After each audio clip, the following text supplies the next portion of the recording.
Hello there, welcome back to my channel. It's your everyday nurse Abby. So we are continuing our discussion on bipolar affective disorder, which is a mental condition. In our previous discussion, we talked about the second episode of bipolar, which is the depressive episode. Today we are going to talk about the causes of bipolar affective disorder.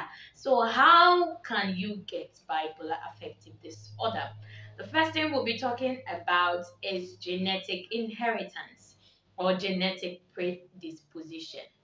Bipolar affective disorder is a genetic disorder, meaning it can be passed from one parent to another. So it can be passed on to offspring.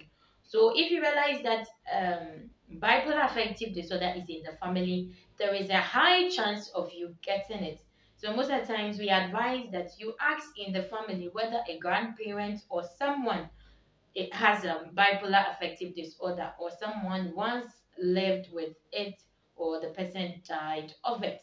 So if you realize that it's in the family, then you have to be very cautious and take care so that you don't develop the condition. And even you can find ways to manage it before it comes. And we have high periods of stress. So periods of high stress.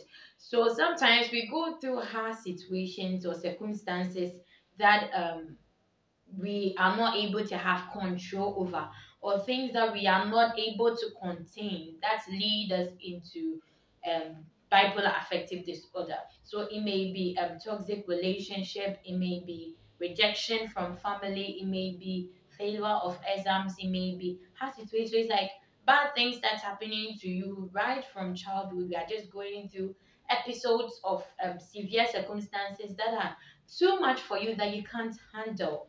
It can lead you to developing bipolar affective disorder. And we also have environmental factors that can stress you, financial crisis, sometimes abuse, being a physical, emotional, sexual. We have labor issues, losing a loved one. All these things play a role or a part in leading one to developing bipolar affective disorder. And we also have malfunction of the circuits in the brain and imbalances in neurotransmitters in the brain. So there are circuits or there are impulses in the brain that helps us in communication, that help us in command, that help us in performing activities, motor activities, our thoughts, our behaviors and all that.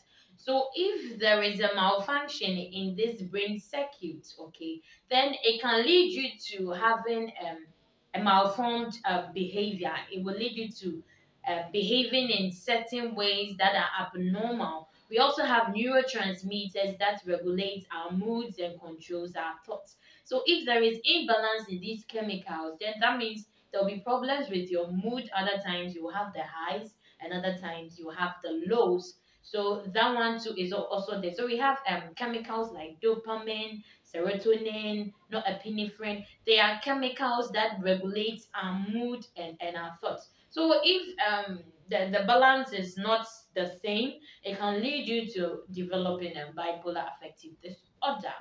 We also have brain trauma from accidents, from heavy falls, during labor when your child fall, or during the upbringing of a child when she falls most often and the head hits the ground. It can cause a disturbance in the brain chemicals, that is the neurotransmitters or the brain circuits. So it can affect the child when the child grows up. We also have emotional trauma when the child goes through a lot of stress, maybe neglect and other things. It can lead the child to developing the condition when she is older. So these are a few of the causes we'll consider. Let me add one last thing. We have hormonal issues. We know that in women, when we are going through our menstrual cycle or our period times, there are times where we get mood swings.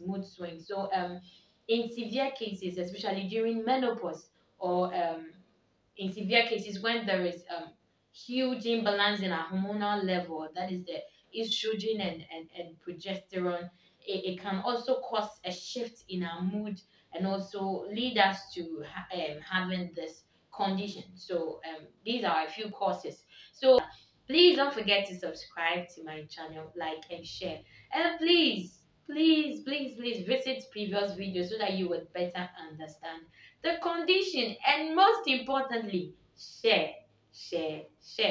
Meet you in the next video. Bye.